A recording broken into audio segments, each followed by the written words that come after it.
22 April শুরু হচ্ছে railway মন্ত্রকের নর্থ ইস্ট ডিসকভারি ট্যুর। রাজ্যের অন্যতম পর্যটন স্থানগুলি বিশ্ববাসীর সামনে তুলে আনা হবে এই ডিসকভারি ট্যুরের মাধ্যমে।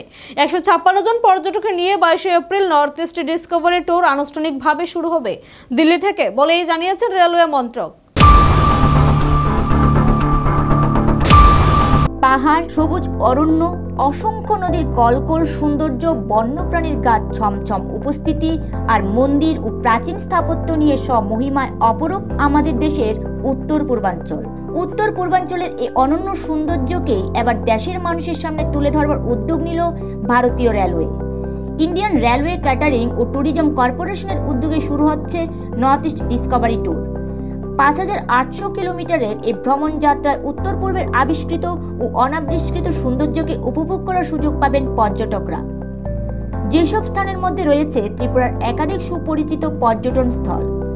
আগামী 22 এপ্রিল নয়াদিল্লির সফদরজং রেলওয়ে স্টেশন থেকে শুরু হবে নর্থ ইস্ট ডিসকভারি ট্যুর যাত্রা।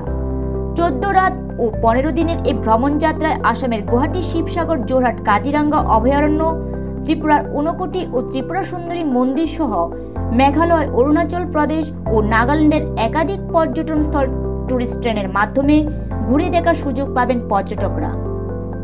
নির্ধারিত ভ্রমণসূচিতে জঙ্গল সাফারি, ধর্মীয় স্থান পরিদর্শন, স্থানীয় কৃষ্টি সংস্কৃতি ও মানুষের জীবনযাত্রার পাশাপাশি বিখ্যাত পর্যটন কেন্দ্রগুলোতে পর্যটকদের নিয়ে যাওয়া হবে বলে জানিয়েছে আয়োজক রেল মন্ত্রক।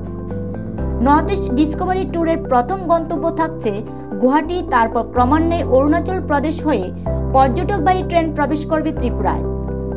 পর্যটকদের ঘুরিয়ে দেখানো হবে নীরমহল, রাজধানীর বিখ্যাত উজ্জয়ন্ত প্রাসাদ, ঊনকোটির বিস্মিত স্থাপত্য ও মায়ের আশীর্বাদ ধন্য ত্রিপুরা সুন্দরী মন্দির।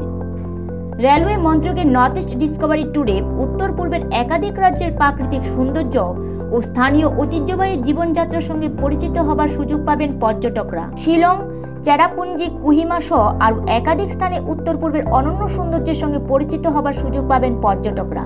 156 জন পর্যটক নিয়ে 22 April north east Discovery tour যাত্রা শুরু হবে বলে জানিয়েছে রেলওয়ে মন্ত্রক। উত্তর পূর্বের পর্যটন বিকাশে এই কর্মসূচিটি উল্লেখযোগ্য ভূমিকা রাখবে বলে সংশ্লিষ্ট মহলের স্পষ্ট মতামত। উল্লেখ্য, রাজ্য সরকারের প্রয়াসে পর্যটন শিল্পে নতুন গতির সঞ্চার হয়েছে। পর্যটন খাত থেকে উল্লেখযোগ্য পরিমাণ রাজস্ব আদায় করেছে রাজ্য সরকার। বিশেষ করে পর্যটন বান্ধব পরিকাঠামোর নির্মাণ ও নতুন নতুন পর্যটন স্থলের বিকাশে রাজ্য সরকারের ভূমিকার সুফল ইতিমধ্যে বিভিন্ন স্তরে পরিলক্ষিত হয়েছে। নিজস্ব প্রতিনিধি রিপোর্ট, এশিয়ান টাইমস।